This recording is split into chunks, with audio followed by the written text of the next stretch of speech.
Hey guys, welcome back to the channel. This is story about what if Naruto uses Sage Mode in Chunin exams part 1. Before I start, please do support for more amazing content and comments for part 2. Do consider to subscribe my channel and share my video to your friends and check out the description as well. Let's start the video. Naruto just kept running from Abisu, not even daring to turn around and look. In his mind hundreds of thoughts were racing through his head. One was that Kakashi didn't want to train him but rather train Sasuke just because he was going up against last year Rookie of the Year. I can't believe the Kakashi-sensei would just abandon me. It's like everyone only cares about the team. But the most important thought in his mind was the blood oath he made for Hinata when she lost her match against Neji. He didn't know why he did that, it was if watching Hinata being hurt and degraded made him so mad. He also couldn't help but notice that she would call him Naruto-kun a lot, unlike the names he got from the rest of the villagers. Now that he thought about it, it made him feel warm inside whenever she said his name or talked to him. Naruto was no expert at looking at people's emotions, but could it be that Hinata actually liked him, perhaps loved him? Naruto had never thought that there was a person in all of Konoha who saw him like that. He soon found himself deep in one of the forest of Konoha all alone. He had been so distracted that he hadn't noticed where he was going. Sighing in defeat, Naruto sat down and continued on thinking about everything. However, soon he fell asleep and sunk deep into his subconscious. Naruto's mindscape.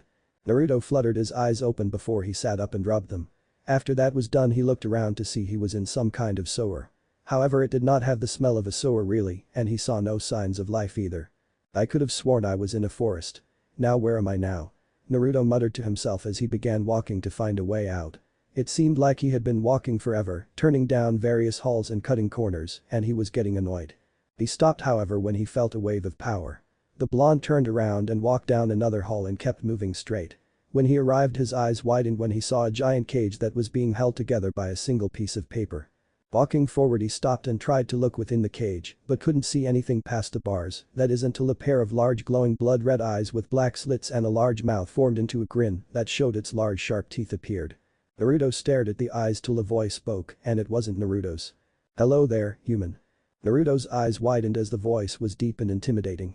He wanted to run away, but he was frozen to the spot. "Hey, are you the Kyuubi?" Naruto asked. The figure laughed and gave a nod. "Yes, I am, puny human. You must be my container, correct?" Kyuubi asked. Naruto gave a quick nod. "Well, do you mind pulling off that tag and letting me out?" Kyuubi asked nicely. Naruto was going to nod till he realized what the fox said and glared. "Like hell I'm not. I'm not letting you out, Dadabeo." Naruto declared, not noticing Kyuubi's eye twitch at the verbal tick. Sighing, Kyuubi spoke. "Worth a shot. Anyway, what do you want, kid?" Kyuubi wondered. Naruto blinked in confusion since that wasn't the response he expected. But he wasn't complaining, that response was much better than the one he thought he was going to receive. "Well, I actually don't know how I got here. Where am I anyway?" Naruto wondered. The Kyuubi gave a shrug. "We're here in your mind. Pretty dull if you ask me." Kyuubi grumbled. Naruto looked around and couldn't help but agree. "Okay, so how did I get here? Last thing I remember was falling asleep in a forest." Naruto muttered. Kyuubi nodded before speaking. "The reason that you are here, well, let's just say that someone wants to have a chat with you, but right now it's just you and me," the Kyuubi said in a bored tone. Naruto raised an eyebrow at the fox. "Hey, how come you aren't all angry and boasting at me like I thought you would? Shouldn't you be yelling at me about how you are the great Kyuubi and I am nothing but a sack of flesh and bones and should bow down to your power?" Naruto asked. "Yeah, but that's too much work and unnecessary. And I can't really live up to that title if I have been sealed 3 times in the past 50 years or so. Seriously, I don't even have the chance to stretch my legs anymore. Not to mention I haven't taken a shower in forever." Kyuubi ranted. Naruto couldn't help but sweat drop at the giant fox's behavior. The Kyuubi was big for sure, but it didn't seem all terrifying and dangerous as the villagers made it sound to be. He was pretty friendly more or less, and in fact it almost sounded like a regular human, almost. "So you said someone wanted to see me?" Naruto asked curiously. The Kyuubi nodded and tilted his head to the right, revealing a door which said the paths on it. "That paths? What's that?" Naruto asked the fox. The Kyuubi smirked. "Why don't you open it and find out? All I know is that door appeared when your chakra was messed up by that creepy ninja in the forest of death." Naruto pondered a moment and suddenly remember about that creepy Kunoichi slammed her hand against the seal, making him angry that he didn't mention it to Kakashi. But seeing how he couldn't really figure out how to get out of here, he thought what the heck and walked towards the door. Moving slowly, he opened it before the door opened fully on its own, and he was soon sucked in. The Kyuubi, who was watching, looked at the door and could have sworn he saw some kind of eye in there, a familiar one too. Back with Naruto, the said boy was now in a room of complete darkness. Where am I? He asked himself. We have been waiting. A voice said, startling Naruto. Who are you? Naruto asked nervously. We are you, the voice responded. Me? Yes, and you have unlocked what has been deep inside of you. Deep inside of me? Naruto asked, confused. What does that mean? Who are you? We are you and we shall slowly become one, but first you must master us. Master you?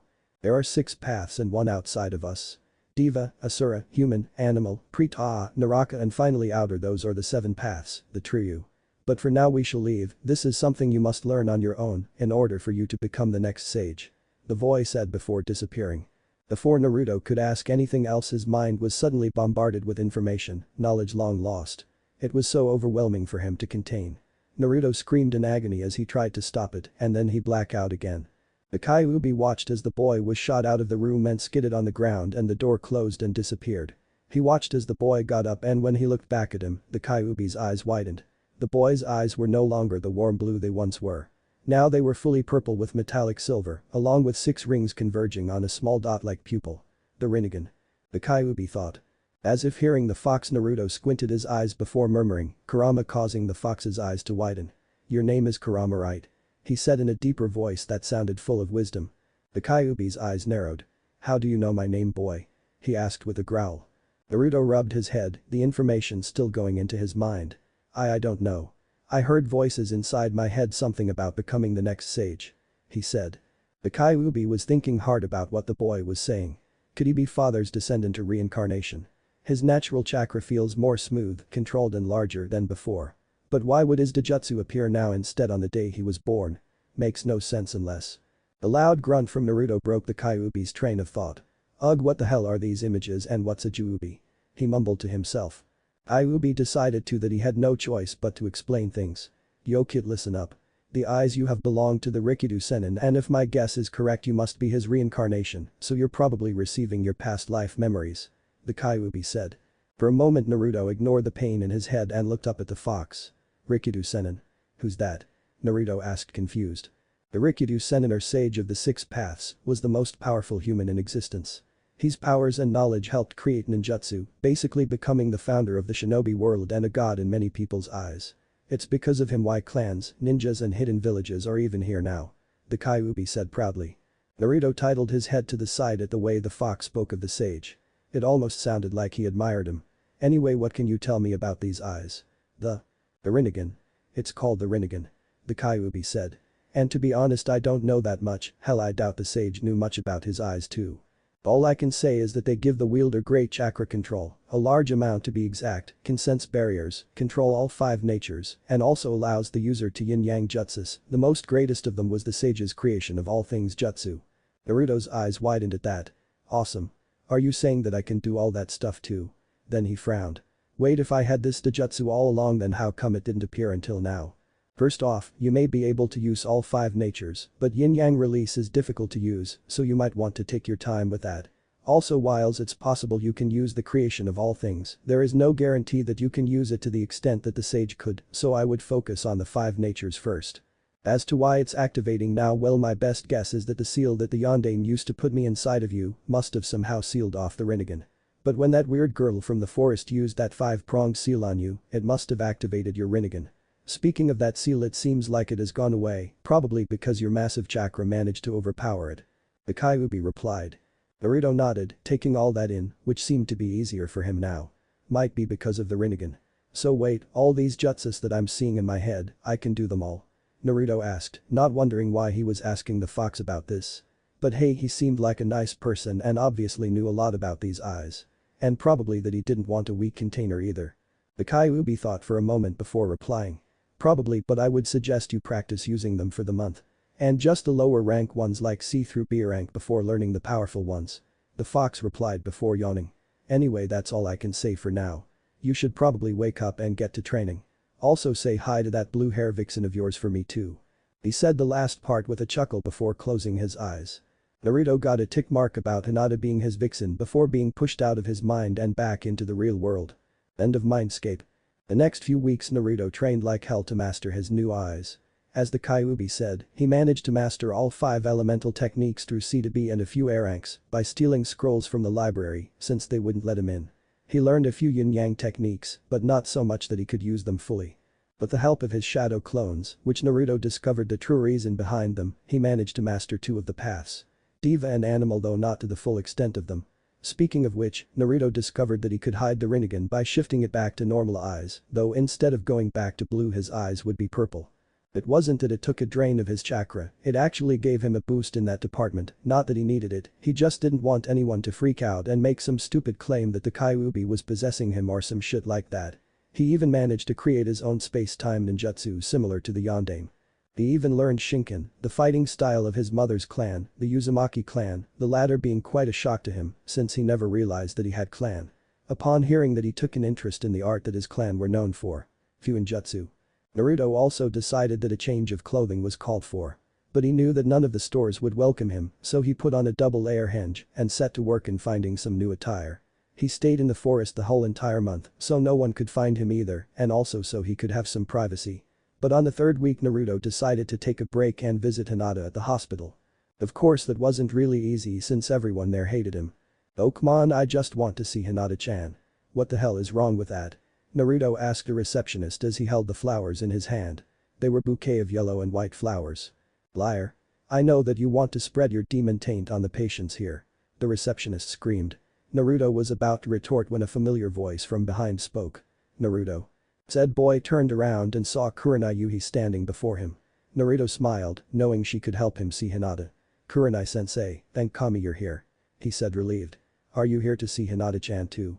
Kurenai didn't miss the add suffix and suppressed a smile. "Yes I am. And you?" she asked. Naruto nodded and held up the flowers. "Yeah, I wanted to see if she was okay and give her these, but this woman won't let me through." He said the last part with a grumble. Kurenai understood why Naruto wasn't allowed to see anyone and gave the receptionist a glare causing her to shrink behind the desk. I'm sorry, but he cannot see Hinata-sama due to obvious reasons." She stammered while trying to compose herself. Kurenai darkened her glare. "And what reasons would those be?" she asked darkly towards the receptionist. Said woman gulped and pulled out a piece of paper with a Hyuga symbol on it. Hiashi-sama ordered that no one besides himself, Hinata-sama's sister and personal bodyguard and her sensei can't see her. That's why this boy cannot see her. Kurenai snatched the paper from the woman and read it carefully and sighed. "I'm afraid she's right, Naruto," she said with a bit of regret. Naruto frowned and looked down for a moment. Then his head perked up and he said, "Then if it's okay could you give these to Hinata-chan and tell her I hope she gets better?" he asked. Kurenai smiled and took the flowers. "I would be glad to, Naruto. But I think you should focus on your training if you're going to beat Niji." Naruto nodded. "Yep, I've been training very hard," he said before bowing. "Well thanks again Kurenai-sensei. I'll see you at the Chunin exams." And with that he ran out the door. 2 weeks later. And so the final 2 weeks quickly came to an end. Naruto trained harder than before in the forest, however instead on creating new techniques he focused on the ones he already had and managed to create his own space-time ninjutsu called Mikado. The technique was so great and useful that even the Kyuubi had to admit it was impressive, even better than the Yondaime Hokage's Hiroshin. He also began practicing in Bijutsu and Kenjutsu and managed to purchase a good katana and iron staff while he was hinged. Soon enough the day of the finals had arrived. The stadium was filled to capacity and the genin all began to file into the stadium. Up in the cage booth, the Hokage, along with his student Jiraiya and the Kazekage, were looking down at the field. However only 7 of the 9 contestants were there, the ones who were missing being Sasuke Uchiha and Dosu Kanuta. Soon the Hokage got up and spoke, "Thank you for coming. It is my honor to present to you the genin who will be competing for the title of Chunin."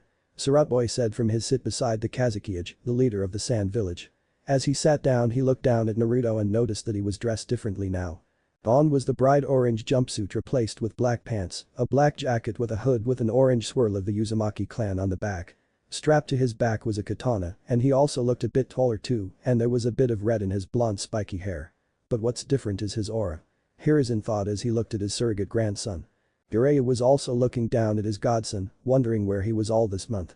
He had hoped to train him for the finals but could never find him. "I will be the instructor," a jonin said as he came up behind the genin. They all turned to look at him. He wore his headband backwards over his head, he wore the traditionally jonin cloths, but he had a senbon in his mouth. "My name is Genma and I'll be your proctor for the 3rd part of the exam," he said. "What happened to Hate-san?" Naruto asked curiously. Don't worry about it. Now everyone else besides the first two combatants should head up to the waiting area. Genma said. As the other contestants walked up to the waiting area, Naruto took this chance to scan the crowd. To his joy he saw Hinata sitting beside Kiba and Kurenai. She still looked a little weak after her battle with Neji, but did her best not to show it. Naruto closed his eyes and took a deep breath, activating his Rinnegan. He opened his eyes and they fell upon the one person that he had been waiting to fight for the longest time. You should give up now, Uzumaki, and save yourself the embarrassment. Neji said with a tone of superiority. You can't win. It is your fate to fall before me. He said. Naruto turned to Genma. Can we begin? He asked. Didn't you hear what I said? Neji yelled in anger at being ignored. Naruto turned his eyes toward Neji, and even Genma flinched at the stone-cold stare he gave the Hyuga with his Rinnegan. Why don't you shut up? Naruto said in a deep voice as he flared a killing intent large enough to make a regular civilian pass out. The first match. Naruto Uzumaki vs Neji Hyuga, begin. Genma yelled. And in a blink of an eye, Naruto disappeared from his spot and reappeared right in front of Neji, shocking everyone. The Hyuga prodigy barely had any time to react before Naruto slammed a powerful punch right into his face, sending him flying backwards. Everyone was shocked, especially the Hokage, Sakura and all of Naruto's friends. That wasn't a shunshin that he just did, that was almost like the Hirishin. Hiruzen thought as he looked down at Naruto in shock and awe. Jiraiya and the Kazekage were also looking at Naruto with interest. But just as Neji was getting up, Naruto began forming hand signs so fast that not even the Sharingan could read them. Kaiten. Grand Fireball Jutsu. And he blew out a large fireball straight towards Neji. However, Neji managed to use substitution with a log and managed to get behind Naruto. Now I got him. Neji thought to himself as he lunged his hand forward. But instead of hitting the blonde hair boy, it went right through, shocking Neji. What? Before he could react, Naruto spun around and grabbed Neji's arm. Then he landed another punch into Neji's stomach, causing him to cough up more blood. Then Naruto headbutted him, causing the Hyuga to wince in pain. Then Naruto released Neji and said, Shinra Tensei. And suddenly Neji was sent flying backwards again, this time by an invisible force. Neji got up again and pulled out a kunai, but saw that Naruto had disappeared again. Now where did he go? Neji asked when he suddenly saw a shadow over him. Naruto was now diving towards him with his sword raised. Fox double pounce. First pounce. Naruto shouted and brought his sword down as Neji brought his kunai up to block it. But instead the sword merely grazes the kunai, and as Naruto landed he said, second pounce, and lunged the sword into Neji's stomach. Neji coughed out some blood at the impact and tried to strike Naruto, who instead dodged the attack and jumped backwards, pulling the sword out of Neji. The crowd couldn't believe what they were seeing. The demon brat who wasn't even breaking a sweat was soundly defeating Neji, last rookie of the year and Hyuga prodigy. The only people who seemed to be happy were Sakura, since Naruto was her teammate, Hiruzen and Jiraiya, proud to see how far he's gone, Hinata, because her crush was okay, and Kurenai, because Naruto was making Neji pay for what he did to Hinata. Where's your fate now, Neji team? Naruto asked with a grin on his face as he sheathed his sword. Neji growled at Naruto before he noticed the range that Naruto was in. Neji smirked and got into a stance and said, you're in my range. 8 trigrams. 64 palms. And struck Naruto quickly. 2 strikes. 4 strikes. 8 strikes. 16 strikes. 32 strikes. 64 strikes. Neji said as he finished off the last moves of his attack, only to see that Naruto wasn't phased at all. Instead, if Neji had been looking carefully, he would have seen that all of his strikes had gone through Naruto. How is this possible? Neji muttered as he looked at Naruto's face and flinched. Naruto was glaring at him fully with his Rinnegan activated. This caused Neji to jump back, but it didn't matter because Naruto raised his hand and muttered. Bansho Tenin. Then suddenly Neji was pulled towards Naruto by some invisible force, not even given time to react. Once he was close enough, Naruto slammed his other fist into Neji's stomach and said, this is for Hinata-chan. Genkatsu. He shouted as he twisted his fist clockwise like a key with chakra added into the attack. This caused a hole to appear on both sides of Neji's jacket and made him cough up even more blood. Once Naruto was done, he removed his fist and let Neji drop to the ground. Before Neji blacked out, he heard Naruto say, fate does not decide for you, you decide for yourself. And with that he walked away. The audience was stunned silent at what they witnessed. Genma, however, soon regained his bearings and announced. Winner Naruto Uzumaki. And with that the crowd roared in cheers. Kurenai smiled as she watched Naruto leave the arena while medics arrived to take Neji away. She wasn't really one who approved violence, but in this case she believed that Neji deserved everything that was coming to him after what he did to Hinata. Hopefully this will change the brat's view on life. And if not, then it was still good to watch. Speaking of Hinata, said girl was ecstasy that her crush won, though she was blushing too. When Kurenai had brought the flowers and said who it was from, she nearly fainted at the thought that Naruto made a blood vow to win this fight for her. She was so happy that Naruto won that she was clapping with a small smile on her face, something that Kurenai was happy for. She was finally showing her brave side. Even Kiba was rooting his rival for winning. I'm surprised Kiba that you would be cheering for Naruto. Kurenai said to the Inuzuka. Kiba heard her and shrugged. Hey, I would be pissed if he hadn't won, Kurenai-sensei. If he could beat me there was no way Niji stood a chance. Holy crap, Sakura. Where did Naruto learn to fight like that? Ino asked as she stared at the retreating form of the blonde and, if she says so herself, attractive boy. I honestly have no idea, but I'm just glad that he won. Sakura said while on the inside she was very shocked of how fast the match went and how strong Naruto became over the last month.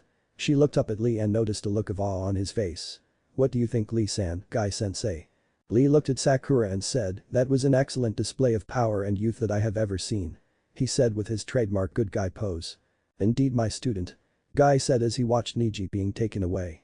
Naruto showed true strength comes from hard work and hopefully has changed Niji's view on life. But that's not the only thing that pushed Naruto to win. What do you mean, sensei? Lee asked as Sakura and Ino also looked up at Guy. I smiled. It was clear that Naruto was fighting to avenge Hinata's defeat at Niji's hand. Such conviction to fight for another is one of the true ways to achieve great power along with hard work. The spandex-wearing ninja said. Yosh. Lee said with fire in his eyes. Then I too will train harder to protect those who are precious to me and if I must, avenge them as well. That's what I like to hear, my student. Guy replied. Page Booth. I must say that was an impressive show of strength, Hokage Dono. I did not know you had such skilled shinobi. The Kazuki said in a calm tone, but inside he was seething.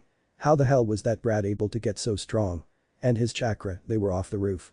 I must watch him carefully or he might become a threat to my plans. Hiruzen smirked.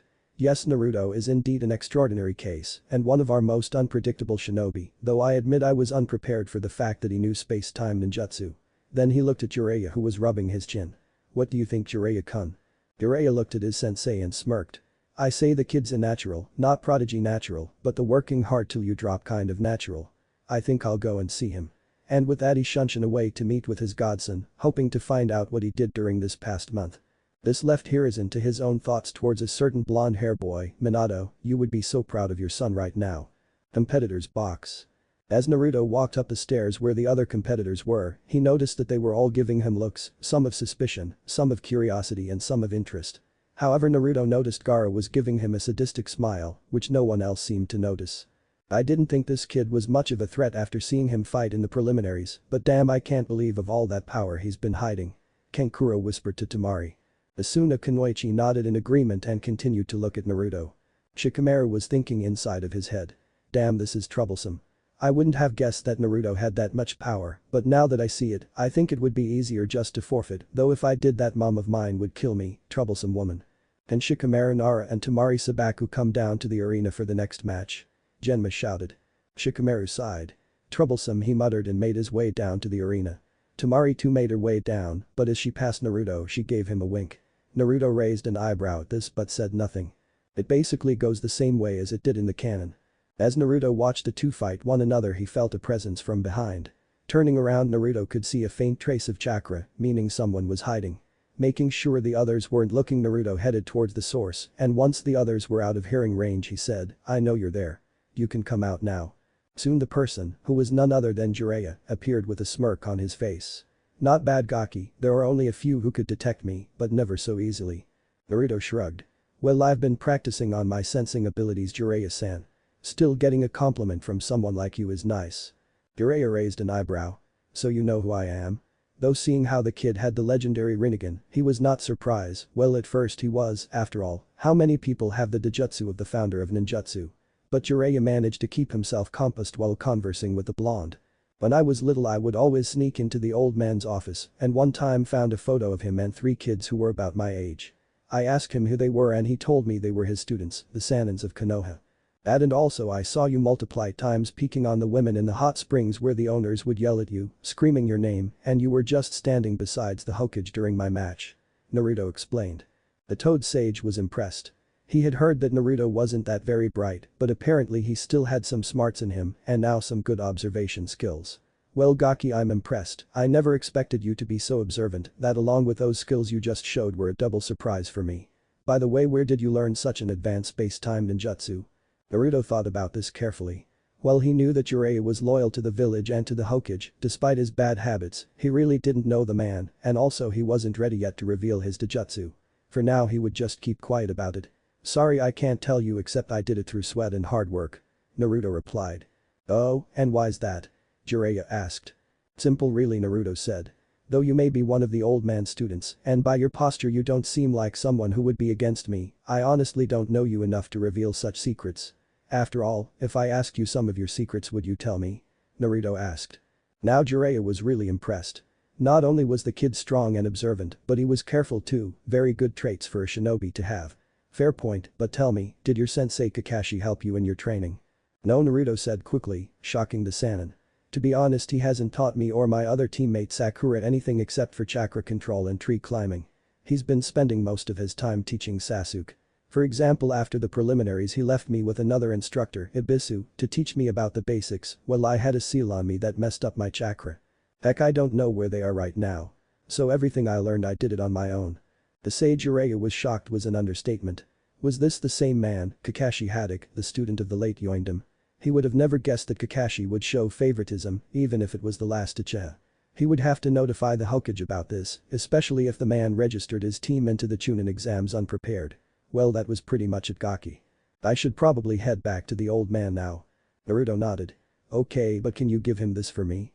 Naruto asked as he pulled out something from his pocket. When he got it out, Jiraiya saw that it was a round golden medallion with the symbol of a whirlpool on it. What is it? Jiraiya asked curiously as he took it. The sealing medium I design. I don't know why, but I have this strange feeling in the back of my head that something bad is going to happen. The old man is like a grandfather to me, so I'm just worried. Naruto explained with a serious look on his face. Jiraiya could tell that Naruto was deadly serious about this, and his concern for the Hokage was legit. Sure Gaki, I'll be sure to give it to him. Anything I should know so I can pass it on to him. Naruto nodded. Yeah, tell him not to use it unless it's a dire situation. That medallion only works once since it's a prototype. The Sannin nodded and shunshin off. With that done, Naruto returned to where the other competitors were and saw that the match was already over. Temari was declared the winner due to the fact that Shikamaru said he was low on chakra, so he made a tactical surrender. Naruto however kept his eyes on Gaara, who was still staring at him. Hey Kurama, is it just me or does something seem wrong about that Tsunagai's chakra? After the whole event last month, Naruto had tried to speak with the Kyuubi more in order for them to work better together. After all, if they were stuck together they might as well work together. So far they managed to create a telepathic link between each other, allowing them communicates without raising suspicion. I too sense foul chakra similar to my own in the kid. My best guess is that he's the container of the Ichibi, Shikaku. He's one of the more unstable of my brethren, which would explain the kid's lack of sleep. Kurama replied back to Naruto. Lack of sleep, how can you tell? Naruto asked confused as he heard Gaara's brother, Kankuro, forfeit his match against Shino for some reason. Well, I can tell that the kid hasn't slept in years due to the shadows under his eyes. Also, judging by the seal used to hold the Ichibi must lack mental blockers, allowing the nutjob more control of the kid's mind and body when he sleeps. That in Shikaku was always the type who liked to mess with his containers. Kurama explained. Naruto nodded before sensing two familiar chakra signatures. Looking back down at the arena and in a swirl of leaves, Kakashi and Sasuke appeared, the latter wearing different attire now. Naruto suppressed a groan at the idiocy of these two, showing up late and then making a flashy appearance. Unknown to him, Hiruzen and Jiraiya, the former after hearing the lack of training that the Cyclops gave his two other students, were also disappointed as well, with Kakashi's lack of regard for being on time. Suddenly Naruto got an evil idea as he saw that Kakashi had his favorite orange book in his hand. As he pulled out a senbon from his leg pocket he said to Kurama. Hey Kurama, watch this. Then Naruto, after adding fire chakra into the senbon, shot it towards the orange book so fast that no one even saw it hit the book and began slowly burning it to ashes. Kurama chuckled at this and of course Kakashi was oblivious to this as he was talking to Genma. Sorry for being late, I hope Sasuke hasn't been disqualified. Kakashi said. Genma rolled his eyes. Be grateful that your match was last, otherwise the Hokage would have probably had Sasuke disqualified. At least your other student made it on time and put on a good show by beating the Hyuga kid. Good job training him by the way. Kakashi nodded though confused on what Genma meant. He would have asked when he suddenly felt his right hand getting hot. He looked down and his eyes widened in horror as he saw his precious book being slowly turned to ash. No. He shouted in an un-Kakashi-like manner and began to desperately trying to save his book in a comedic fashion. This earned sweat drops from everyone, while some of the older Kunoichis who knew what the book was were laughing. After the interesting entertainment, a depressed Kakashi shunshin up to the stands where Sakura was. Genma shook his head with a smirk on his face before saying, "Will Gaara Sabaku please come down to the arena?" Gaara merely gave one last look at Naruto before doing a sand shunshin and appeared down in the arena. Proud. As Kakashi appeared in front of his fellow Jonins and his only female student, he still had a depressed look on his face for the loss of his book. Asuma patted his back sympathetically. "Don't worry Kakashi, I'm sure you can just get another one, just make sure that next time they don't get burned up." He said the last part with a snicker, followed by Kurenai and Anko. Kakashi ignored them and looked back down at the arena where Sasuke and Gaara had already begun fighting. Breaking out of his depression, Kakashi asked, "So how did Naruto do?" "It was amazing," Sakura said to her sensei. "He completely decimated Neji. I've never seen anyone move so fast besides Lee-san. And the way that all of Neji's attacks just went through him like he wasn't even there was incredible." Kakashi raised his visible eyebrow. "Went through him? What do you mean by that, Sakura?" Kakashi asked. Kurenai answered for the pink-hair girl. "Basically whenever Neji tried to land a hit on Naruto his attack would just phase right through him. It wasn't ninjutsu, that was for sure, so I think it might have been some kind of space-time ninjutsu." Kakashi's eye widened in shock just as Asuma asked, "Yeah, I have to admit I was impressed with the kid. What have you been teaching him that he managed to create such a jutsu?" Kakashi said nothing, which brought forth an uncomfortable silence amongst the gathered people there. Curious, Kurenai asked, "Kakashi, have you been training any of your students?" Kakashi didn't respond, and judging by Sakura's shameful look was a good enough answer to everyone that Kakashi hadn't taught them crap besides Sasuke. The Jonins shook their heads in disappointment at Kakashi's lack of teaching skills. Suddenly an Anbu appeared behind Kakashi and said to the Cyclops, "Hokage-sama requests your presence after this match concerning one Naruto Uzumaki Kakashi-san." And with that he teleported, leaving a nervous Kakashi Haddock. Back with Sasuke's match, said boy was constantly trying to land a hit on Gaara, but the Chunin was almost impossible to hit with his sand moving all around him. In fact, now that Sasuke got a good look at him, Gaara didn't really seem all that interested in him and was instead looking up at the competitor's box at Naruto's direction. Does he see Naruto as a threat more than me? Sasuke thought angrily as he dodged a wave of sand only for another wave to come at him. In retaliation, Sasuke pulled out 3 kunai with explosive tags on them and threw them at the sand wave. The explosion caused the sand to be pushed backwards, giving Sasuke some space. Then Sasuke jumped onto the arena wall. Acting quickly, Sasuke began forming the necessary hand signs and gripped onto his left hand when lightning began to gather around it and make bird chirping noises. Guy who saw this looked at Kakashi in shock. "Kakashi, my rival, don't tell me that you taught Sasuke Chidori." Kakashi rubbed the back of his head sheepishly. "Heh, well it turned out he had an affinity for lightning, so I thought I'd teach it to him." Guy shook his head in disappointment for the fact that Kakashi taught only one student and went as far as to give him his signature technique. "Well, let's hope it's worth it, though I think Naruto would probably kick his ass anyway," Asuma said. That got Kakashi's attention. "Oh, and why's that?" he asked curiously. Asuma smirked. "Well, you can tell that he's someone that doesn't go down without a fight, and the fact that he managed to create such a jutsu as that space-time technique proves that Naruto has reached a whole new level than Sasuke has," the Sarutobi said. Kakashi noticed how the other Jonins were agreeing with Asuma, making Kakashi feel kind of bad for not training Naruto and leaving him with Ibisu. But Sasuke charged forward towards Gaara with his Chidori crackling as he ran towards the Sun Nin. However, Gaara acted with great speed. First he formed a ball of sand to protect him from Sasuke's attack and increased the ball's mass and added more wind chakra to it, making it stronger. This proved to be a good idea because the moment that Sasuke's Chidori struck the ball of sand, it barely went through. What? It didn't work. Sasuke thought as he tried to figure out what happened. But before he could jump back, some sand grabbed his right leg and threw him backwards.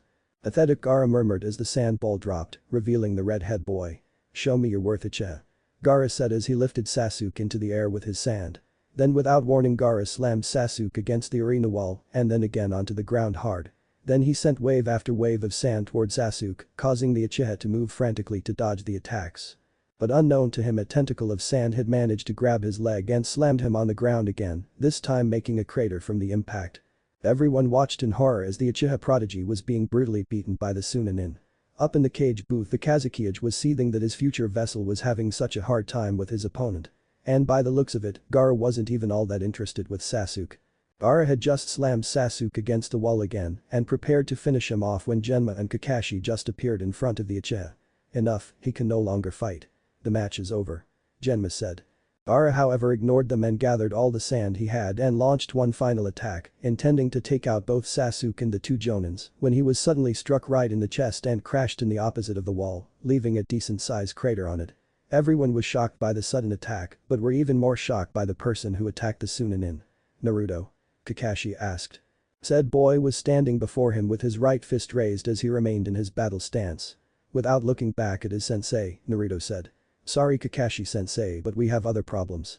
And just as he said that a Jinjutsu began to be cast onto the entire arena, causing people to fall asleep, except for a few Jonins, Chunins and Genins who managed to dispel the Jinjutsu. Then the Kazekage and his guards lunged at the Hokage and Jiraiya, while Odo Nins and Suna Nins appeared amongst the civilians and began attacking the Konoha Nins. What the hell is this? Hiba asked as he and Hinata got down as shuriken and kunai flew over their heads. Kurenai had a kunai in her hand, so she could deflect the projectiles heading towards her students. An invasion, we're being invaded by Odo and Suna. She said as Asuma smacked an Odo Nin that was about to attack her to the side. We need to regroup with the others in the arena. Asuma said. What about the Hokage? Anko asked as she looked up at the cage booth and saw that the Kazekage was none other than her former master Orochimaru and was facing against Hiruzen. They were also surrounded by a purple barrier too that seemed impenetrable.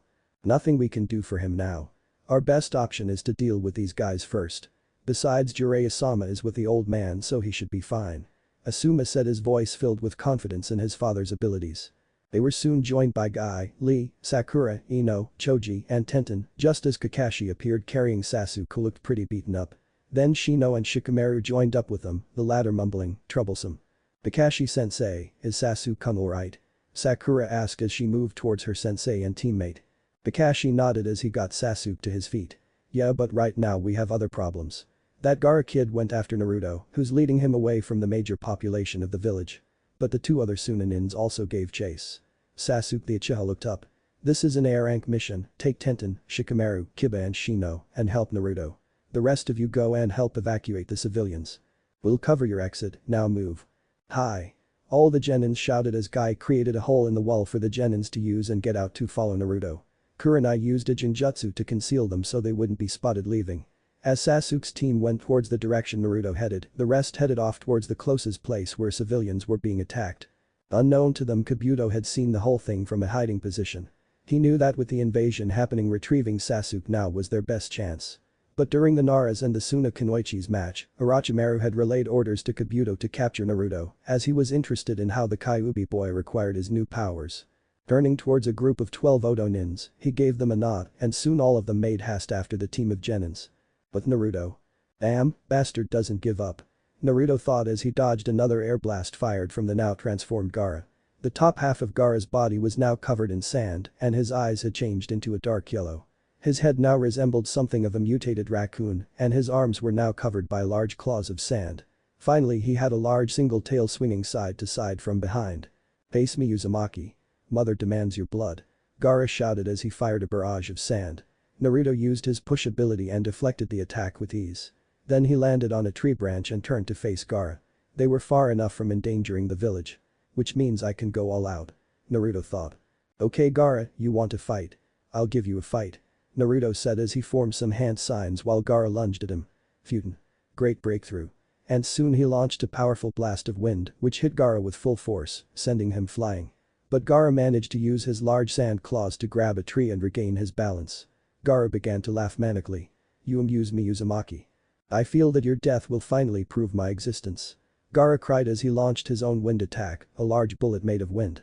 Unable to use his space-time jutsu against a fast attack, Naruto jumped down from the branch just as the attack ripped apart the branch he was on. Naruto soon landed on the ground and looked up just as Gaara dived towards him. The Uzumaki boy decided to take this battle up close and charge towards the Chunin. Activating his Shinken, chakra began to flow through Naruto's blood. As he dodged a swing from Gaara's claw and Naruto landed a punch into the redhead's stomach. This caused the Chunin to cough out some air as he crashed into a tree. However Gaara was soon getting back up and fired an air bullet at Naruto. However Naruto raised his hands and said, Shinra Tensei. And an invisible force pushed back the attack, along with the trees nearby and Gaara were all pushed back by the force. But Gaara managed to extend one of his sand hands and grab Naruto's leg and pull the blonde with him. Die. Gaara shouted as he tried to reach for Naruto's head with his other hand. But Naruto managed to pull out his katana and stabbed Gaara's sand hand, hopping to cut it off. He managed to cut off Gaara's sand hand, but before he could pull it out, Gaara tore it off, damaging the metal of the blade, and threw it to the side. As Naruto jumped back to gain some distance from Gaara, he whined to himself. "Oh man, and I had paid good money for that sword," he said. However, his thoughts were cut off when a large blast of wind struck him hard, sending him towards a tree. But Naruto managed to add some wind chakra to his feet and slow his movement, allowing him to land safely on the ground. But just as he was getting his focus, Naruto saw a large wave of sand coming at him, along with Gaara laughing manically in the background. Acting quickly, Naruto formed two clones, one on each side. Then he slammed his hands together. "Shinra Tensei." Naruto yelled as an invisible barrier appeared around Naruto and his clones. When the sand wave struck the barrier, it was separated and began going around the blonde hair boy. Naruto managed to keep this up for a few minutes before he began to feel the strain of holding the barrier beginning to weaken. But then the clone on his right began forming some hand signs. Suten. Water encampment wall jutsu. And then he shot out a powerful stream of water, which began to form a large wall of water in front of them that collided with the sand. Not only was the water pushing the sand back, but it made the sand a lot heavier for Gaara to control. The other clone soon went underground and headed towards Gaara, who was still launching a barrage of sand towards Naruto and his other clone. With one clone already heading towards Gaara underground and another holding back the sand for a little longer, the real Naruto jumped into the air, forming some hand seal. Futen. Beast tearing gale palm jutsu. And then fired a powerful blast of wind in the form of a claw from his right hand towards Gaara, who was about to get out of the way when suddenly he felt something grab his legs. He looked down to see the third clone's hand out of the ground, their grip on his ankles, stopping he from moving, since it was using chakra to hold Gaara in place. With that, the Tsunade Jinchuriki could only raise his hands in a useless defense, as he was struck by the powerful gust of wind. Naruto landed on a patch of wet sand as he felt both of his clones dispel while he was looking at the dust gathering that his attack made. When he felt that he had won, the sand underneath him began to shake violently, and following it right after was a large puff of smoke. Then a foot of sand nearly crushed Naruto if he hadn't jumped out of the way in time. Naruto managed to land on a tree a few feet away, and what he saw shocked him. Standing before him, even taller than the trees, was a giant one-tailed tanuki. "Ah shit," Naruto mumbled to himself when the Ichibi looked down at him. His eyes had no emotion in him, and even though they were a different color, the way they looked, it was like the Biju wasn't even conscious, or at least in control. Maybe Gaara is still in control. Naruto thought when he saw Gaara, who was on top of the sand beast's head, form a hand sign. Then his body slumped forward, hanging lifelessly, while at the same time the Ichibi's eyes suddenly came to life, and then it shouted, "Yahoo! I'm free and ready to kill." "Well, this sucks," Naruto said as he watched a now awakened Biju letting out a mad laugh. Then Shukaku looked down and spotted Naruto standing on a branch. "Crap. Ha! And speaking of killing, here's someone for me to kill right now." Shukaku laughed as he prepared to pound Naruto into the ground. "Time to take this battle up a notch," Naruto thought as he clapped his hands together. Summoning jutsu. And he was consumed by a large puff of smoke. Shukaku still launched his fist downward when suddenly a large armored fist emerged from the smoke at top speed, hitting the one-tails right in the face, sending the demon back a few feet. When Shukaku landed, the impact caused the trees nearby to be torn off the ground and blown away. But the other Sand siblings and Naruto's backup team. The Genins all stumbled a little due to the impact from the Ichibi's crash. They were only a mile away from where Gaara and Naruto were fighting, but when Sasuke's team had caught up to them, Kankuro and Temari were forced to face them. But now their focus was on what had caused that small earthquake. This gave Temari and Kankuro some time to move back a couple of spaces away from the Konoha as they turned towards the source of the earthquake, along with the Konoha. What they saw made the Konoha Genin's eyes widened, while the Tsunanins turned pale. "Shit, Gaara's already gone into full demon mode," Kankuro said as he watched the giant Biju get back up. But then their attention went back onto the large tower of smoke as it began to clear, making them even more shocked at what emerged from it. What the hell is that?" Kiba stammered. Emerging from the smoke and around the same size as Shukaku was a being that was covered in heavy gray samurai armor, with a horned samurai helmet over its head and a silver-blue demon mask over its face, showing only its yellow eyes. It wore gauntlets with spikes on them, same as on the Nepids, with a black cloak underneath the armor, along with black gloves. It had a short fur cape on its back and a katana in its right hand. "Look, on top of the creature," Shino commented. Everyone looked up and they were all shocked to see that the one on top of the giant warrior monster was none other than Naruto. The blonde-haired boy had a serious and confused look on his face as he looked at his summon. Did Naruto summon that? Tenten asked as she stared at the creature's weapon in awe.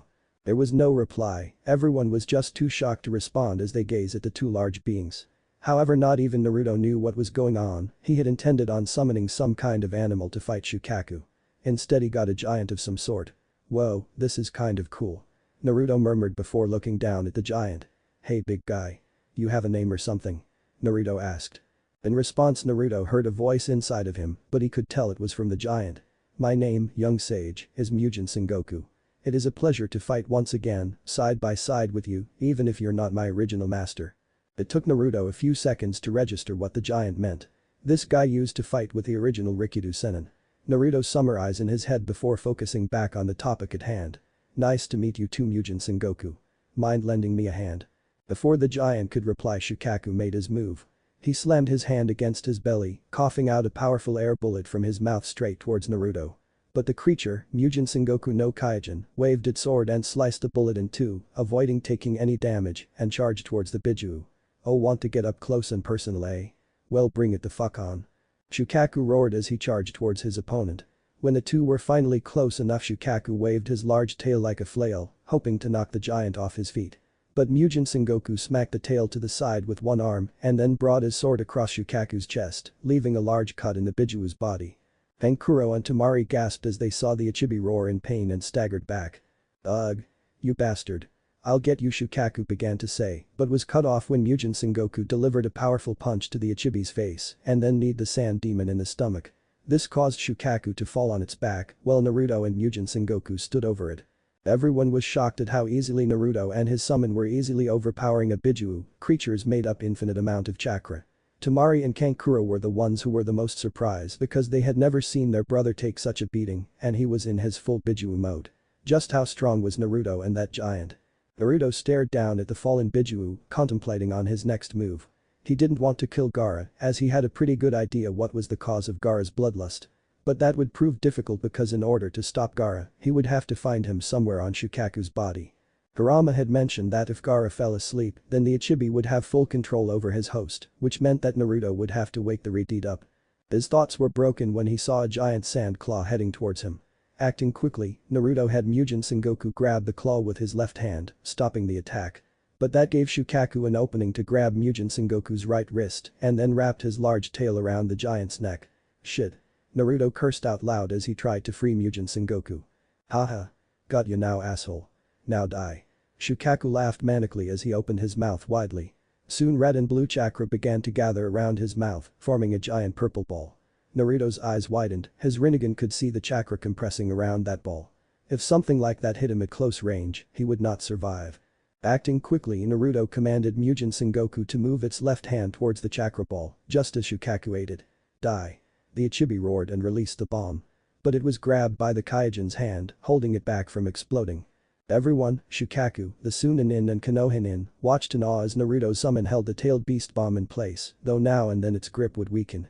Finally, with a loud roar from both Naruto and Mugen Sengoku, the Kaijin squeezed on the chakra bomb before completely crushing it, snuffing it from existence. Shukaku was gaping like a fish, he couldn't believe someone managed to compress a tailed beast bomb. He was so distracted by this that his grip on Mugen Sengoku's right wrist slackened, allowing the Kaijin to free itself and cut off the Ichibi's arm. Shukaku roared in pain as his arm was cut off. But he still managed to growl, God damn it. But his voice was soon cut off when he felt a feeling of death surrounding him. When he looked back at his opponent his jaw dropped. The giant appeared to be 10 times larger than the Bijuu and its yellow eyes appeared to be almost looking into Shukaku's soul. The Ichibi never felt such fear in his life as Mugen Sengoku slowly raised its sword. But Shukaku murmured, though everyone managed to hear it. What the hell are you? The giant paused, waiting for Naruto to respond, curious of what it would be. He was not disappointed. My name is Naruto Uzumaki, shinobi of Konoha, member of the Uzumaki clan, Nidaime Rikido Sennin, and the next Hokage. The blonde shouted proudly. And this is your wake-up call Gaara. But that Mugen Sengoku brought his sword down hard onto Shukaku, who exploded into sand.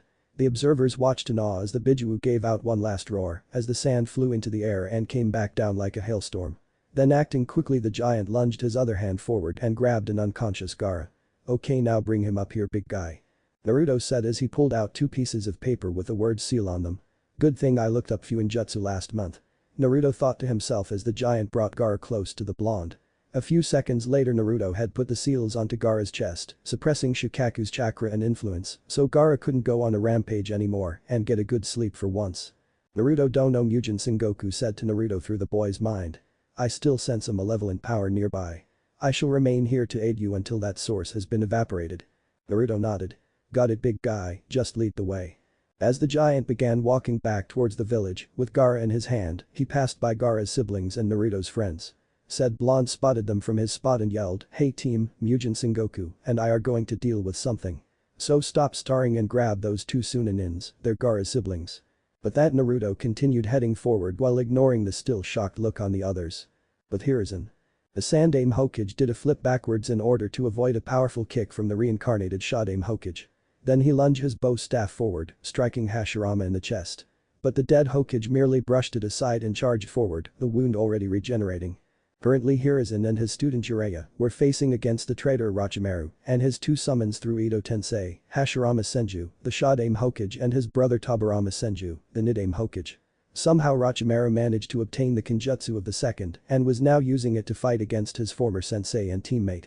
Hiruzen was battling Hashirama while Jiraiya fought Tobirama and now and then Orochimaru would pop in to join the fight.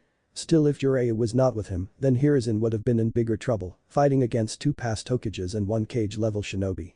Now and then Hiruzen managed to get a glimpse of the battle outside the barrier that surrounded him. From what he could tell his shinobi were holding out and giving the invaders trouble.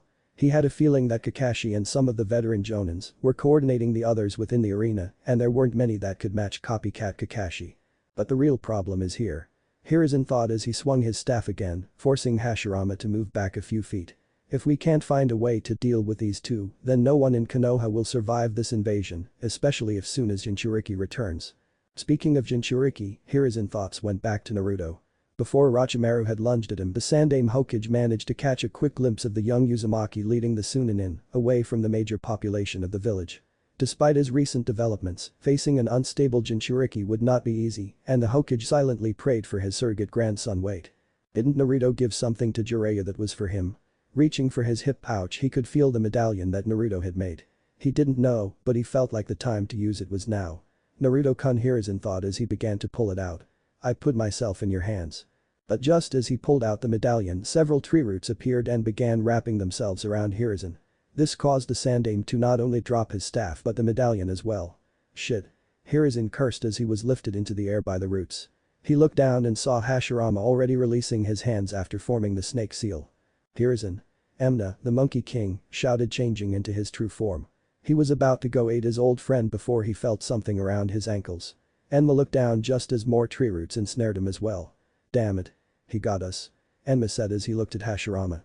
Sensei. Enma-sama. Jiraiya shouted but was kicked hard in the chest by Tobirama, sending the toad sage flying backwards and then skidding across the roof. The Anbu outside the barrier could only watch helplessly as Orochimaru and his two summon approached the trapped Sandaime Hokage. The snake Sannin chuckled as he held the sword of Kusanagi in his hand. Looks like I finally caught you sensei. Orochimaru said casually as he walked closer to deliver the final blow.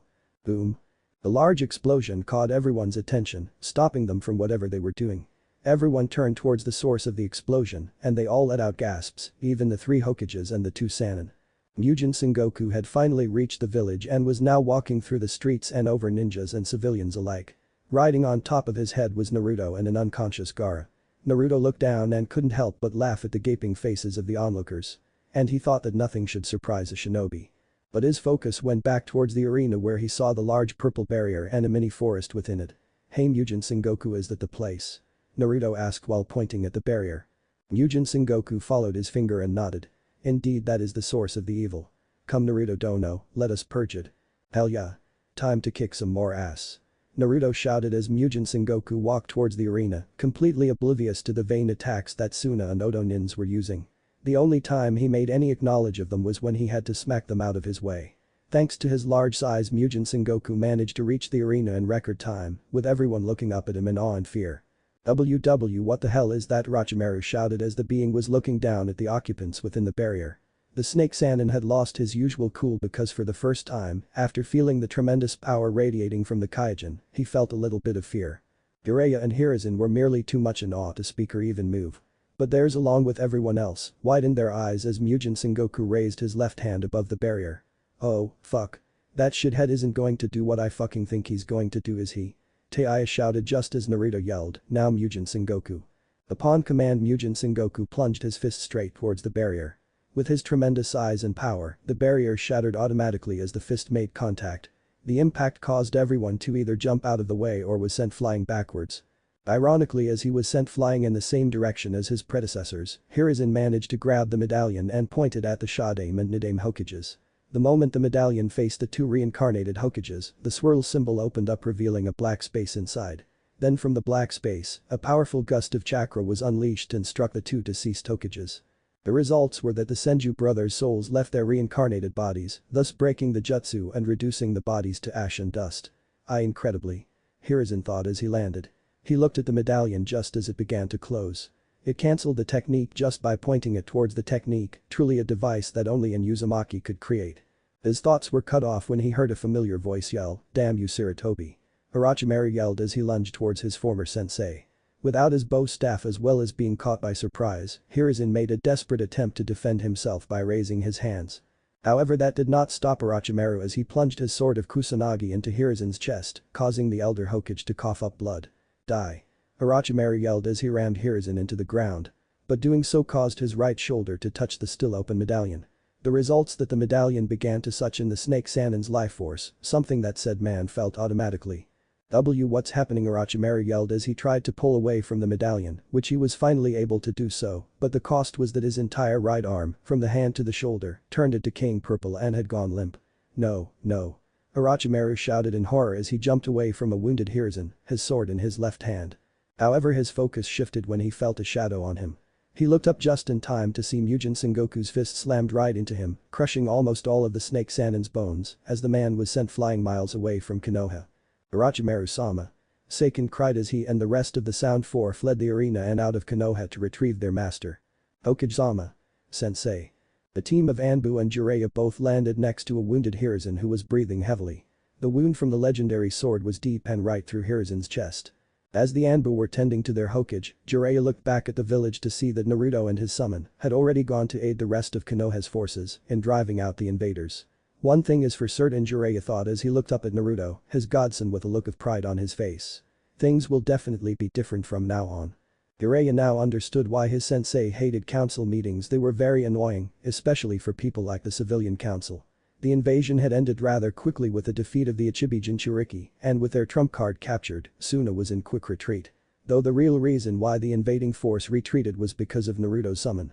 You couldn't blame them really, a giant samurai being that could take down a fully released Biju, along with sending one of the legendary Sannin flying with a punch, it wasn't really something anyone would want to go up against. The next few days after the invasion, Jiraiya took command since Hiruzen was heavily injured from fighting, as well as the wound he took from Orochimaru. Jiraiya also took possession of the medallion that was used to seal the Shadame and Nidame Hokages, so that certain people, like an old one-eye Warhawk, didn't get a hold of it. During that time was mostly spent on tending to the injured, both their own and those of the enemy, mourning the dead, and most of all, increased the village's defenses so that none of the other villages got any bright ideas. Jiraiya also declared martial law so that way things could be run quicker than dealing with the council, especially the civilian council, and elders were demanding to know about Naruto's summon or whatever it was. Even Jiraiya wanted to know, but he knew that his godson deserved some time alone, especially with all the shit he had to deal with over the years. The Toad Sage made a note to give certain people a visit later on. Jiraiya also knew what the boy was hiding and shocked him when he found out. The Rinnegan. Sure, the kid somehow managed to hide it physically, but Jiraiya, who had experience with the Eyes chakra due to his interaction with another wielder, realized that his godson had awakened the legendary Taijutsu. If Danzo had found out about that, then the Warhawk would use every possible means to get Naruto under his control, with the civilian council wanting to turn him into a breeder. Jiraiya had already informed his sensei about it, and the two decided to keep it to themselves and confront Naruto about it later at a time that would be better, and perhaps a third person if she decided to return to the village. Besides that, the boy had disappeared after working on Gaara's, in how Naruto kindly put it, fucked up seal. It had seemed that Naruto had taken up his mother's and clan's pride in seals, as well as their dislike for faulty ones. When he was done checking that everything was good, he left as if Yami himself was after him. Their addiction to seals was even greater than my addiction to my research, the Toad Sage thought to himself with a small smile as he stood to his sensei's side within the council room. The reason the aged Hokage was out of the hospital was thanks to two people. Anko Mitarashi and Naruto Uzumaki. Anko, who was very loyal to the Sandaime Hokage for defending her during her life growing up after her sensei's betrayal, managed to create an antidote from her personal poison, the same poison that her former sensei's sword was coated in. After all poison users needed an antidote for the poison they made. Naruto, who saw the Sandaime Hokage as a grandfather, had set up a seal that he learned from reading books of the Uzumaki clan. While its purpose was not meant for healing, it did help block out the pain from the injuries, kind of like a sedative. Allowing Hiruzen to move around albeit carefully, and it had to be replaced once every 3 days, so that way the old man wouldn't keel over in pain once it wore off. However, after that was done, Naruto had disappeared off again, though he did give the Sandaime Hokage a talisman with a seal on it, saying that by putting some chakra into it would alert Naruto that the Hokage called for him. Jiraiya's musings were cut off when Hiruzen began pounding on the desk with his gravel, along with letting out some killing intent to silence everyone. Once that was done, did he speak, "First off, I like to thank my student Jiraiya for taking charge during my recuperation. I'm also grateful that the damages, both people and buildings alike, were not so extreme as I originally feared. And for that I extend my thanks to brave Shinboi that risked their lives for this village, especially to Naruto-kun and his summon." The clan heads all nodded in agreement. Well, they didn't want to insult the rest of their forces. If it wasn't for Naruto's summon defeating both Tsuna's Jinchuriki, the snake summons, Orochimaru and almost half of the invading force, the damages done would have been far greater. Even if he did not know it, Naruto Uzumaki had earned the respect of the majority of the village's shinobi forces. The civilian side, however. How can you be thanking that demon? A civilian council member, whose name Hiruzen had forgotten or never really bothered to remember, shouted. It shows that has become more powerful and will probably use its summon to destroy us all. This earned shouts of agreements from the rest of the civilian council, while the clan heads glared at the irrational fools. But that all stopped when the room was flooded by a wave of killing intent from the old Hokage. The power of said intent affected every single inhabitant in the room in different ways. The civilian members were having trouble staying conscious while a few passed out since they had little to no experience of such a feeling. The Anbu hidden in the room were having breathing difficulties, and it took a lot of effort for them to remain hidden. The clan heads, all of them veterans second only to the elders, Jiraiya and the Hokage, went stiff as their bodies froze from the massive killing intent flooding the room. Even the elders and Jiraiya had gone pale, and beads of sweat could be seen sliding down their skin. What seemed like an eternity, the killing intent died down, but it might as well have been still there when everyone saw the furious look in Hiruzen's eyes, a look that once again reminded everyone present that the Sandaime Hokage was called the Professor and the Kami no Shinobi for a reason. And while it was mostly directed towards the civilian side and oddly the elders, it was clear that his next words were meant for all of them, whether they deserved it or not. "I will only say this one more time and only once," Hiruzen said, yelling out the last part, sending a clear message that if they didn't get it, then they were both idiots and likely good as dead. "As I said, for the past 13 years Naruto-kun is not the Kyuubi. And before you people say anything irrational or idiotic, then let me ask you this. If Naruto-kun really was the Kyuubi, then do you think he would take the abuse he had to suffer for so long? Wouldn't he just kill all those who attacked him or scorned him?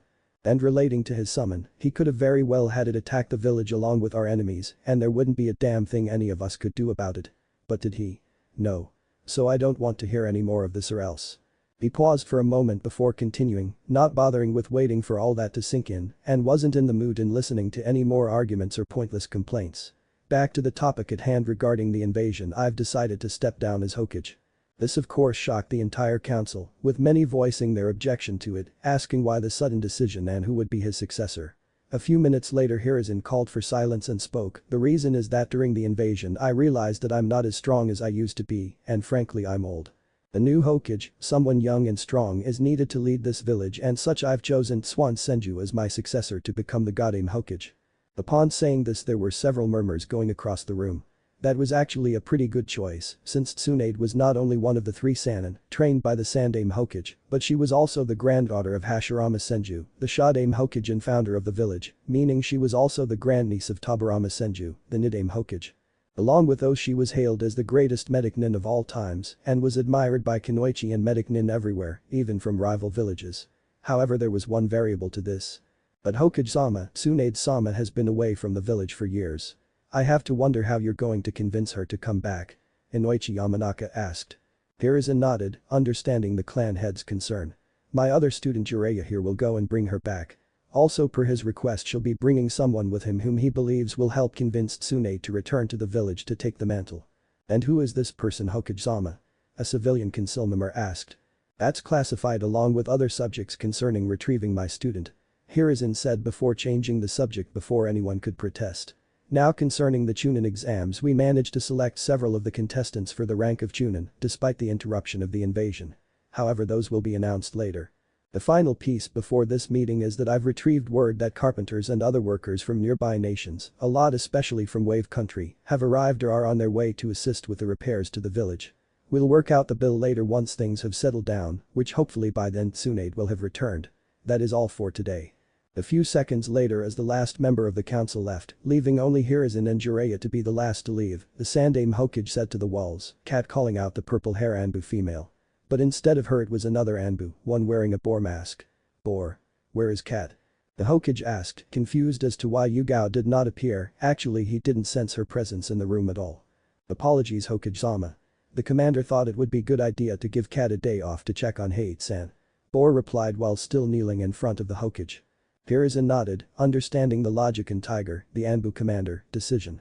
Yugao was very much relieved when her lover Hei-Jekko, who had disappeared during his mission on spying on Kabuto, the Odo spy, had reappeared in the hospital. Turns out the man had been saved by Naruto when the boy was returning home from training, and with a few good shadow clones and smoke bombs, the young Uzumaki managed to save the Takebetsu Jonin before Hate was given the fatal blow from his attacker. That's understandable. Anyway, could you please bring Kakashi Haddock to my office in about 2 hours? No excuses or tardiness. If he comes a second late, then tell I'll have him demoted to Chunin. Understood. The Hokage asked with a firm tone in his voice. Understood, Hokage-sama, Boar said, feeling sorry for the Sharingan user as he shunshin away. But Naruto. The Rinnegan user turned redeed. He had changed it sometime later on after the invasion, since for some reason he thought it would be a good way to honor his Uzumaki heritage, and he wanted at least something similar to his mother appearance-wise, was currently in the outskirts of Konoha, staring up at an old and worn-down temple of his mother's clan. Kurama had told him about this place because while sealed inside Kushina, Kurama had figured it would be better to reveal everything to Naruto since that way Kurama's living conditions in the seal would be better, and according to the fox, he didn't want a weak or stupid container. She had visited this place daily during her younger days. Sort of to find closure with the one thing that was left of her village, Yuzashigakure. That, and there was apparently something in there that Kurama thought Naruto should probably know. Taking a moment to look at the temple's design and making a note to fix it up later, Naruto walked in to see at the center of the temple, a podium of some sort, were dozens of Oni masks hanging on it, but unlike the rest of the temple, they all looked intact though dusty. In front of it were black flames that were still lit and looked to be almost protecting the masks kind of. The masks were also hanging beneath 3 connected symbols of the Uzumaki clan too. Suddenly Kurama spoke to him through their link. Kit, do you see the mask on the 3rd row, the third on across from the right to left? Naruto zeroed in on said mask, and when he did he sensed chakra coming from the mask and realized that Kurama had wanted him to get it. So pulling out a staff from a scroll he had, Naruto managed to retrieve the mask while avoiding the black flames too. What's with this mask anyway? Naruto asked Kurama. It was during my time when I was sealed into Mito. Kurama started off as Naruto pulled the mask off from the wall and towards him over the black flames. Wearing that mask allows the user to use the dead demon consuming seal. Release, which allows you to release the soul sealed by its counterpart, the dead demon consuming seal. You mean the same seal Dad used on you? Naruto asked in surprise as he grasped the mask with his hand. Though nothing happened, Naruto could still feel the eerie chakra resonating from it. Yes, the very same seal. If you put it on, it summons the Shinigami he then possessed before cutting open its stomach, releasing everything and everyone that was sealed into it, such as your father and even my yin chakra. Kurama replied before quickly adding. Also be advised, since the Shinigami possesses you while cutting its own stomach, you too receive wounds as well. Though with your clan's healing combined with mine you might be able to survive it. Naruto nodded before a thought appeared. Wait, did you wanted me to get this so I could free your yin chakra? He asked in an accusing voice. The thought came to mind, and it would improve our chances of not getting killed if I had my full power, though we would also be freeing your father too. But to be honest, getting the mask was just a bonus, and also I don't feel like having its powers used against me. Kurama replied with a shrug. You mean us? Naruto corrected. Same thing, Kurama replied with a yawn. A tick mark formed on Naruto's head and he muttered about dumb foxes before asking his next question. Well, we can talk about getting your yin chakra back at a later date. He paused as he felt Kurama's surprise that Naruto was thinking of doing it, causing the Rinnegan user to smirk a little. But if this wasn't the reason why you made me come here, then what is? Naruto asked. If my memory serves correctly, then when I was sealed inside of Mito, she brought something here when she moved to Konoha. It was a relic of the old man that the Uzumaki clan had but decided to hide within this temple in the event if their village fell, which ironically it did. Kurama said. This caught Naruto's interest, and why wouldn't it? An item belonging to the founder of ninjutsu had to be valuable. So how do I get it? He asked the fox. But the masks actually. Now that there is an vacant space up there, I want you to rearrange the masks in the order that I tell you to, understood? Kurama instructed. Naruto nodded, and soon the fox began telling Naruto what to do. The Redeed used his staff to move the masks in the areas that Kurama instructed him to. It was hard to do what with Naruto using a pole over black flames, but he managed. And after a few minutes of moving, a total of 9 different masks did something happen. As the final mask was placed, the wall began to glow with lines coming down from the spots that Naruto had placed the masks on. The lines all went downwards towards the black flames. When they disappeared within them, said flames suddenly began to part, much to Naruto's surprise, and revealed a rectangle-shaped box made out of some kind of metal. As the chest began to rise, it slowly stood up until it was standing straight in front of Naruto. Once it was done, several seals on the chest began to glow before quickly dispersing one at a time. When the last one vanished, the door opened, parting ways as it revealed the contents of the chest. The contents that Naruto saw him left him in a state of shock and awe.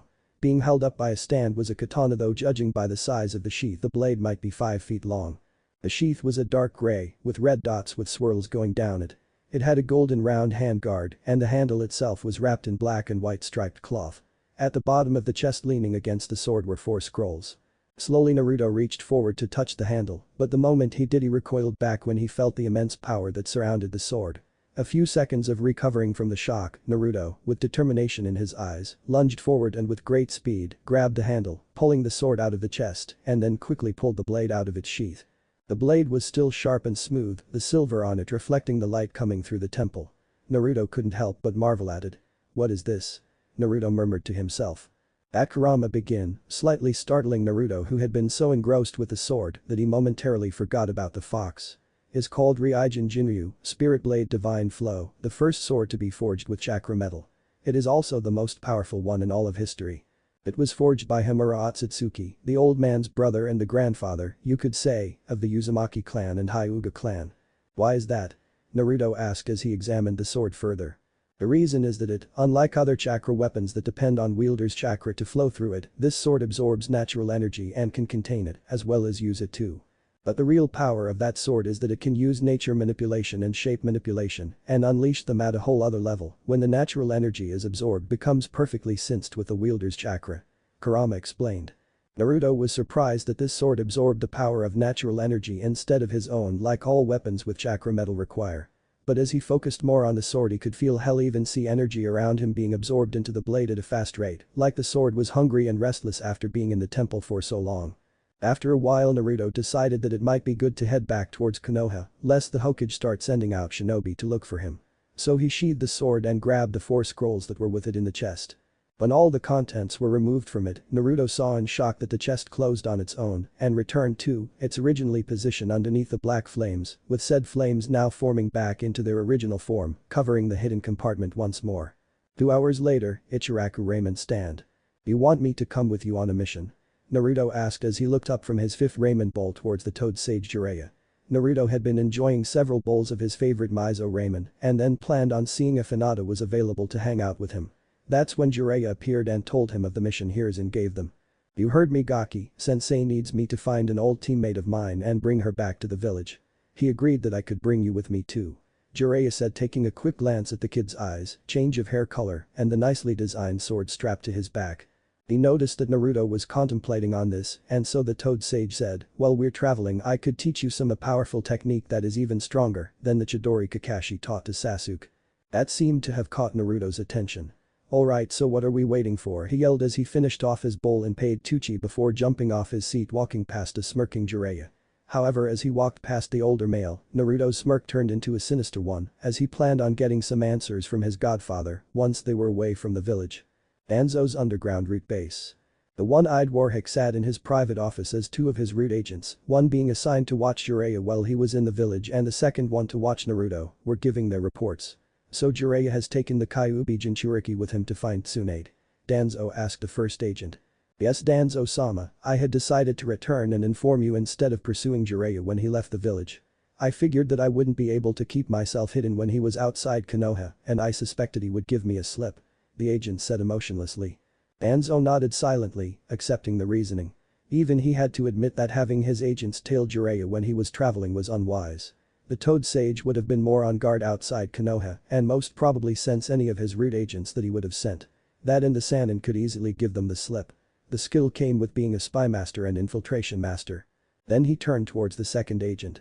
And what did you discover while watching the Kyuubi Jinchuriki? Danzo asked.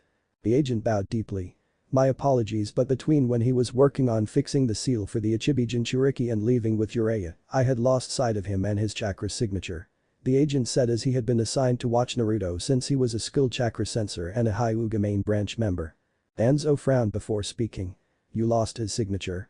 You mean he somehow concealed his chakra? That shouldn't be possible, the Jinchuriki was never good in chakra control. I make no excuses, Danzo-sama, but the boy somehow managed to hide his chakra that not even my Byakugan could find it, let alone any trails to follow. The agent said without lifting his head. If he was able to hide his chakra signature, then does that mean he somehow realized he was being watched? Danzo asked himself. Or does it mean he merely wanted some privacy? He paused from his thinking before looking back at the agent. Well, this is unexpected and disappointing that you lost sight of your target. I will not punish you, and I expect that it will not happen again. Yes, Danzo-sama, the agent said. Tell me, did the boy look different when he reappeared? Danzo asked. The agent paused for a moment before replying. Not physically, if you're wondering, Danzo-sama, except when I saw his eyes, they were purple now instead of blue, and his hair was red now. Though he did have a well-designed sword strapped to his back. But his chakra appeared different. The agent said. Danzo raised an eyebrow. Different how? Do you mean the Kyuubi's chakra? He asked. No sir, the Biju's chakra and the boy's chakra were both separate and their colors different. The agent said before getting a nod from Danzo to continue. I meant that his own chakra reserves were greater than before he disappeared and were still growing. I have a feeling that it might have to do with that sword that he had. The sword? Danzo asked. Yes, Danzo-sama, from what I could tell the sword was absorbing some sort of green energy that was around it and the boy. As the green energy went into the sword, it turned blue and appeared to be merging with the boy's own chakra reserves, increasing them to already greater heights. In fact, if I could describe it, his chakra looked like a pillar that was slowly growing higher and higher. The agent commented. Interesting, Danzo thought before he realized something. You said that his reserves were greater before he disappeared. What do you mean by that? I'm already aware that he has cage level chakra even without the Kyuubi. What I mean, Danzo-sama, is that when he reappeared for the Chunin finals, his chakra was much larger than before, at least having chakra equaling 2 cages. But now when he reappeared with that sword increasing his chakra, I would have to say that it might be even on the same level of a Biju, perhaps more. The agent replied. Danzo's lone revealing eye widened at that aspect before narrowing in thought. I see, thank you. You two are dismissed until further instructions. The route commander said, earning a hi from the two agents, who then shunshin off. Danzo was soon left alone to his thoughts, all of them focused on the residential Jinchuriki. The boy is far more powerful than I had originally imagined, but how did he acquire that strength? Did he always have it, or did he get it sometime during the month before the Chunin exam finals? And then there's that summon of his and now some sword absorbing natural energy. Danzo thought to himself, trying to at least figure out what the boy's secret was. He couldn't go to Hiruzen, nor could he have one of his agents spy on him. Ever since the invasion, the Sandaime Hokage has become more secretive, making sure no one had a chance to spy on him. He was especially tight-lipped over anything concerning Naruto, and Danzo suspected that the only other person that had a clue would be Jiraiya. Hiruzen trusted his student enough to let him in on anything important, and the Toad Sage seemed to have a great interest in the Jinchuriki boy for some reason. Then Danzo's thoughts went back to mentioning of the boy's eyes. Eyes don't change for no reason, unless the boy has a dojutsu of some sort. However, I don't recall the Uzumaki clan ever having anything but Chakra Kekkei Genkai and the sometime Elemental Kekkei Genkai. Either way, I can't do anything against the boy since Hiruzen is fond of him, and now that fool Jiraiya. That and he is gaining some favor from the Shinobi Council and clan heads, and doing anything against him publicly would put me in a bad light most likely. I must watch carefully and see how things turn out when the boy and Jiraiya returned, whether or not they bring Tsunade with them. The warhawk thought to himself. Outside Konoha with Jiraiya and Naruto. Jiraiya didn't know why, but every time he looked at Naruto, who was in front of him, the Toad Sage felt the shadow of death looming over him. The Toad Sage had only felt this feeling 3 times before. The first time was when he was beaten to near death by Tsunade when he peeked on her, when he and his teammates were almost killed by Hanzo during the Second Shinobi World War, and the third time is when Kushina almost killed him when she learned that Jiraiya had used hers and Minato's first time as inspiration for his Icha Icha book. But he couldn't help but be curious about the sword strapped to Naruto's back and where the kid got it from too. That and confront the kid about the Rinnegan. Seeing how they were far enough from the village, Jiraiya decided to take a quick stop. "Alright kid, I think we can stop here for now. There are actually some things I need to ask and talk to you about," the Toad Sage said to the young Uzumaki. When Naruto stopped and turned around, Jiraiya once more felt the shadow of death creeping towards him. But the Toad Sage brushed it off as he heard Naruto say, "Actually, there was something I've been meaning to ask you too." Jiraiya raised an eyebrow with his curiosity of what the kid wanted to ask helped him ignore the feeling of death approaching. "Okay then, shoot kid," he said calmly. Naruto slowly stared up at the larger man with his Rinnegan visible and glaring a hole at Jiraiya as he spoke these words. "I'm curious to know what you've been doing the first 13 years of my life, Godfather." And when the Toad Sage heard these words and his eyes widening, Jiraiya knew why he felt the shadow of death over him. And when he saw what he thought was an image of Kushina Uzumaki standing behind Naruto, her hair floating in the air when she was pissed, Jiraiya knew one thing. He was so screwed. Konoha, Hokage Mansion. Hiruzen felt a brief shiver run up his spine. Images of a certain red-eyed woman enraged as she struck an unfortunate fellow appeared in his head. But he brushed it off as he returned back to the task at hand. Kakashi Haddock, who was standing before him. "Thank you for coming on time, Kakashi," the Hokage said to the Jonin. "Well, I figured it must have been pretty serious since you sent two Anbu to find me," Kakashi said. "That and they said if I didn't come on time I would be demoted certainly helped," Kakashi thought to himself but didn't say out loud. "Yes, I wanted to talk to you about your Genin team. I've learned some stuff that are quite disturbing," Hiruzen said in a serious matter. "Like what, Hokage-sama?" Kakashi asked, surprised by this revelation. "Well, for one, I've heard that you haven't really been acting like a sensei," Hiruzen began. "According to the reports, you only began teaching them tree walking during that C-A rank mission in Wave. I'm curious to know what you had been teaching them before that and then afterwards." Kakashi looked hesitant at first before replying, "Well, before the mission to Wave Country, I was teaching them teamwork in order for them to work better together. And afterwards the same thing so they would be prepared for the Chunin exams," he said. Judging from the look his leader was giving him, that wasn't the answer Hiruzen wanted. "I see," he said before pausing. "Kakashi, I'll be straight with you, from what I heard your ability to lead, let alone teach, is coming into question," the Sandaime Hokage said flatly. Hiruzen saw the Jonin's visible eye widening but didn't give Kakashi a chance to speak. "Now, while I understand how important teamwork, it's also important to increase their individual skills too. And even if the Wave mission was a C rank, ignoring the fact the client lied, you should have still have given your students at least some training to protect themselves, because according to the report, they were nearly killed by Chunin level missing nin. Something like tree climbing and even water walking should have been taught at the end of the first month of the team's creation. The team unprepared for a C-rank mission, let alone an A rank, would have been nothing but a burden and would have gotten them, the client and even you killed, which from the reports nearly happened." The Hokage took a breather before continuing, not letting Kakashi defend himself yet. "And then there were the days after the mission before the Chunin exams. You didn't give them any more training to protect themselves and still sent them into the Chunin exams where they could have died in the forest of death. And that would have been your fault, the teacher not properly training his students, no theirs. I have also received reports that throughout the whole time since this team's formation, you have been neglecting your students Sakura Haruno and Naruto Uzumaki in favor of Sasuke Uchiha, teaching him various fighting styles and ninjutsu, your Chidori for example, which is a B-rank assassination jutsu. Something that shouldn't be taught to a newly made genin. And during the month break before the finals, you completely threw Naruto to the side, giving him to an instructor that, while not biased of him, was not completely fond of him, all to focus solely on Sasuke. What's worse is that you completely ignored your third student who, even though she didn't win the preliminaries, should not have been left behind, and you could have at least given Sakura something to do for that month. I'm really starting to wonder what was going through your head at the time," Hiruzen said, finally taking a break from his scolding, waiting for Kakashi to say something to defend his reasons. After a few minutes of silence, the Sandaime Hokage concluded that Kakashi had nothing to say. So instead Hiruzen spoke. "In this situation I would have to demote you to Chunin, disband your team or give them a new instructor. However, right now Konoha is in a vulnerable situation because of the invasion, and thus that is my main focus for right now. When Jiraiya-kun and Naruto-kun come back from their mission, I will announce those that made Chunin and the fate of Team 7. You're dismissed," the Hokage said in a stern tone. Kakashi said nothing at first, then he lowered his head and silently walked out of the room, not even having the book he's usually seen with either. Hiruzen merely watched the Jonin leave, knowing full well that Kakashi had a lot on his mind right now. Kakashi is going to have a lot to think about right now. I just hope Jiraiya and Naruto find Tsunade soon, so things here can get worked out. Then when he looked at the large piles of paperwork he added. And so she can take over this damn job, and I can free of this dreaded curse of paperwork. The Sandaime Hokage thought with rage and depression. Outside Konoha. Walking away from the village in the forest just a mile or two away from the main road, two men wearing long black cloaks with red clouds on them and conical straw hats with small ornamental torques and tassels hanging down over their faces could be seen. Their cloaks were a bit dirty, indicating that they were in a fight recently, but besides that they appear perfectly fine.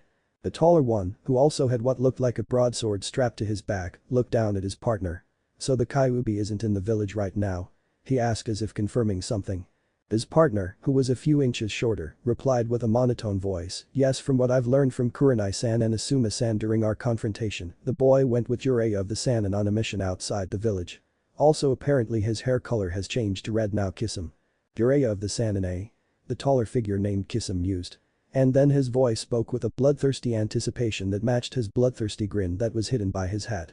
"Sounds like this could get interesting, don't you agree, Itachi?" The smaller person, now named Itachi, merely let out an HN not too different from a certain genin. Then as he raised his head you could make out his eyes, which had turned from simple black to a fully developed Sharingan, with 3 black tomos altogether.